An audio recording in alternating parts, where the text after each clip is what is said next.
Hi guys, welcome back to the Mega Gaming Zone. This week we're checking out the good and the bad of Nintendo Switch's biggest title yet, Pokémon Sword and Shield. Let's dive straight in. What is happening, guys? I hope you are doing well. So Pokémon Sword and Shield is here. The first new Pokémon game on the Switch is finally here and I've been enjoying it so much since it came out.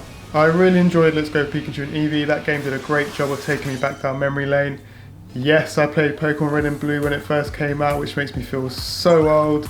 But Pokémon Sword and Shield is even better looking than Let's Go Pikachu and Eevee. I didn't think it was going to be possible, but I mean, just look at it guys, it looks insane. Like as if this is a Pokemon game. Each new area or city you unlock just looks fantastic. They've put a lot of effort into making sure that each area looks different and is distinguishable. Even some of the more smaller connecting areas just look insane. I'm so impressed. So I picked up a copy of Shield. Couple of reasons why. I thought most people would go for Sword, so I thought I'd be a little bit different, go for Shield. I actually preferred the look of the Legendary from Shield, even though Zacian from Sword is arguably better. And another reason I went for Shield was so I could catch a Galarian Ponyta. Like, come on, a Psychic Ponyta. Why wouldn't you want to pick Shield? I picked Grookey as my starter. Again, past couple of games I went with the fire starters, so I wanted to try something a bit different.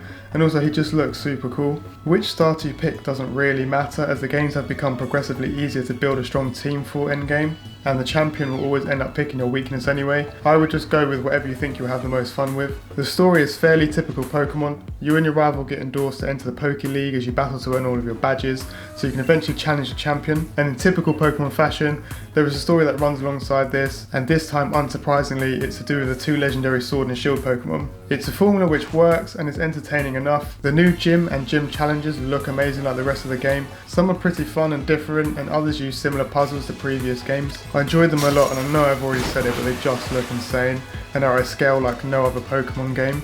The battle system in this Pokemon is very similar to previous titles, apart from the introduction of the Dynamax Pokemon.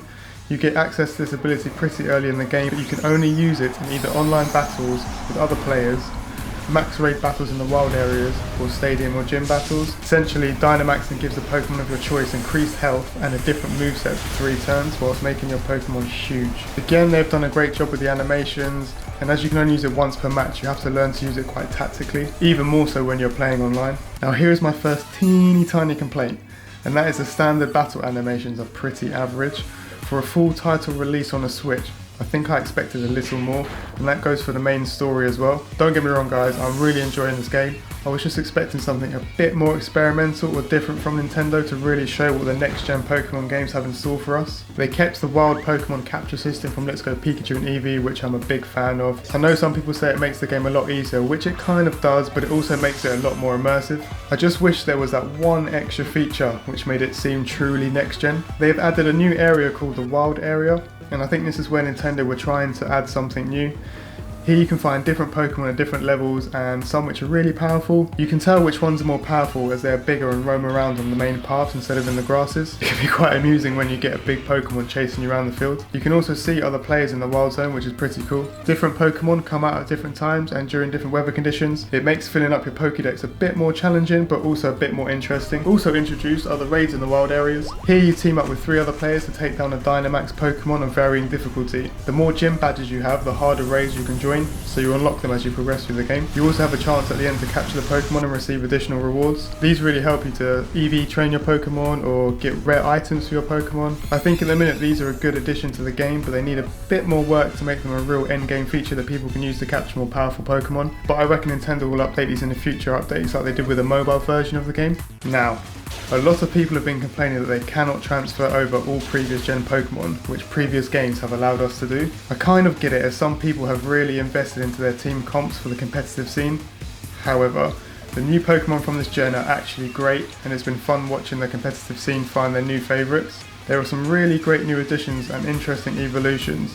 Did I mention Psychic Ponyta? For example, fairly early into the game you get gifted a Toxel, and just how cool does he look? I literally kept him on my team just for that reason.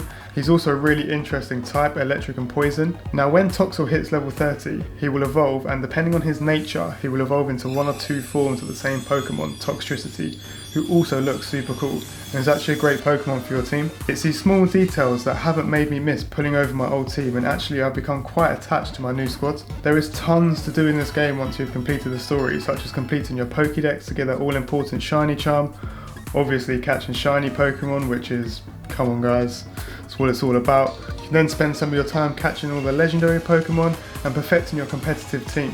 You can spend hours and hours EV training and breeding the perfect Pokemon to take online and just charge through the ranks. Whatever it is you like to do, there is something for everyone in this game and plenty of hours worth of gameplay for you to sink your teeth into. If you're a returning Pokemon player, I say go get it. It still has all of the charm of all of the previous Nintendo Pokemon titles. It has all of the competitive scene, and from what I've seen, Nintendo are really investing into the updates of this game, so I think there's still a lot more to come. If you're a new Pokemon player, I don't think there's a better time to join as well. It looks fantastic, it's easy to get to grips with, and the story is just a fun time. As always guys, thanks for watching. This has just been an initial impressions video, so if you enjoyed it, hit that like button. If you want to see any more Pokemon content, drop a comment below on what you would like to see, whether it's team comps or how-tos. Also let me know if you're having as much fun as I am and what version of the game you picked up. Remember to subscribe and hit that bell icon so you're notified of future videos, and I'll see you guys in the next video.